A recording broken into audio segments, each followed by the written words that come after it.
बिहार में 4 विधानसभा सीट पर 13 नवंबर को उपचुनाव होना है। इस उपचुनाव में जो 4 विधानसभा सीट पर चुनाव होना है, उन सीटों का नाम तरारी, बेलागंज, रामगढ़ और इमामगंज है। चारों विधानसभा खाली हुए, वहां के प्रतिनिधि करने वाले सांसद बन गए। ऐसी स्थिति में चारों विधानसभा में उपचुनाव होना तय हुआ और 13 नवंबर को मतदान पड़ना तय है।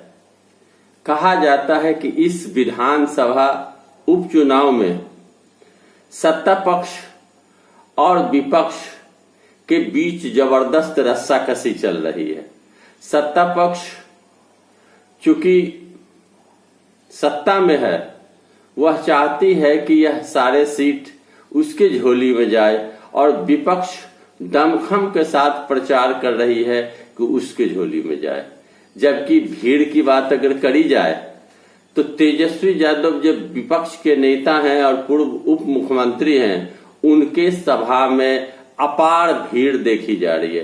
तेजस्वी यादव की सभा में जबरदस्त भीड़ को देखते हुए ऐसा अनुमान लगाया जा रहा है कि चारों उपचुनाव में राजद और उनके सहयोगी की बढ़त होगी। मैं बताऊं आपको कि तरारी विधानसभा सीट विशाल प्रशांत बीजेपी के उम्मीदवार हैं, वहीं राजू यादव महागठबंधन के उम्मीदवार हैं जो माले के प्रत्याशी हैं। और बेलागंज में जदयू की मनोरमा देवी है जो बिंदी देवी की पत्नी है, पूर्व एमएलसी है। और राजद की ओर से विश्वनाथ सिंह राजद उम्मीदवार हैं जो सुरेंद्र यादव के पुत्र हैं। रामगढ़ से अजीत सिंह बीजेपी उम्मीदवार हैं और आरजेडी की ओर से जगतानंद सिंह के पुत्र उम्मीदवार हैं। और अगर इमामगंज की बात करी जाए तो जीतन राम मांझी के खाली करने पर यह सीट खाली हुई, तो दीपा मांझी, जीतन राम मांझी की पार्टी हम से उम्मीदवार है और वहीं आरजेडी से रोशन मांझी को उम्मीदवार बनाया गया है। तो चारों विधानसभा सीट पर जबरदस्त रस्साकसी देखी जा रही है। अगर आंकड़े की और जातिगत आंकड़े की बात की जाए तो तरारी में 65,000 भूमिहार की आबादी है और विशाल प्रशांत भूमिहार जाति से आते हैं। और बेलागंज में 70,000 यादव मतदाता हैं, जहां मनोरमा देवी और विश्वनाथ सिंह जो दोनों यादव जाति से आते हैं। और रामगढ़ में बात करी जाए तो 60,000 राजपूत की संख्या है, जहां दोनों पार्टी से राजपूत ही उम्मीदवार हैं। और 70,000 मतदाता मांझी हैं इमामगंज में, जहां दोनों ही उम्मीदवार मांझी जाति के हैं। तो मैं बताऊं आपको कि इन 4 विधानसभा सीट पर उपचुनाव होना तय है और 13 नवंबर को मतदाता मतदान करेंगे।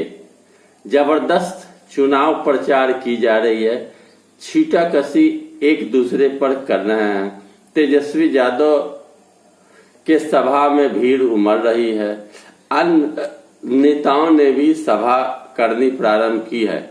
कहा जाता है कि तेजस्वी यादव जब उप मुख्यमंत्री थे, सरकार में थे, तो 5 लाख नौकरी उन्होंने अपने दम पर सरकार में रहते हुए दिया।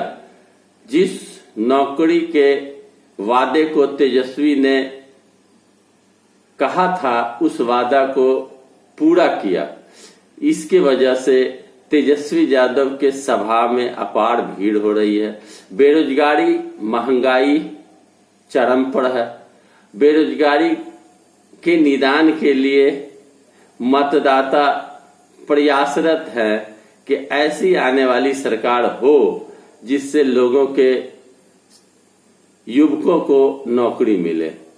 महंगाई चरम पर है, महंगाई रुकने का थमने का नाम नहीं ले रही है, जिससे सरकार कटघरे में खड़ा है।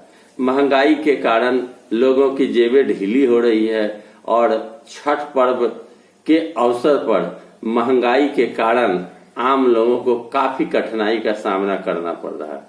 छठ पर्व के बाद सीधे चुनाव होना है, 13 तारीख को मतदान होना है। अब मतदाता किस करवट बैठते हैं? मतदाता क्या सत्ता पक्ष को मत देते हैं या विपक्ष को मत देते हैं, यह तो वक्त रहते ही पता चल पाएगा। लेकिन जो आंकड़े निकलकर सामने आए हैं कि बिहार में जातिगत आंकड़े बहुत मायने रखते हैं। जातिगत आंकड़ों के आधार पर अगर देखी जाए तो कहीं न कहीं राष्ट्रीय जनता दल और उनके सहयोगी पार्टियों की बढ़त है। जदयू और भाजपा से आम लोगों का मोह भंग हो गया, ऐसा लोग कहते हैं। लेकिन भारतीय जनता पार्टी और जदयू के भी वोटर हैं जो छोटे छोटे पॉकेट के वोटर एकत्रित होकर मतदान के दिन मत देते हैं।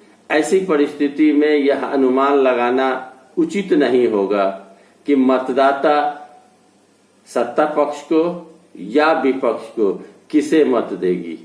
प्रचार प्रसार जोरों पर है, सभाएं हो रही है, लेकिन कौन उम्मीदवार किसके दिल में समा जाते हैं, कौन उम्मीदवार जनता के बीच में अपनी छाप छोड़ पाते हैं, यह वक्त रहते पता चल पाएगा।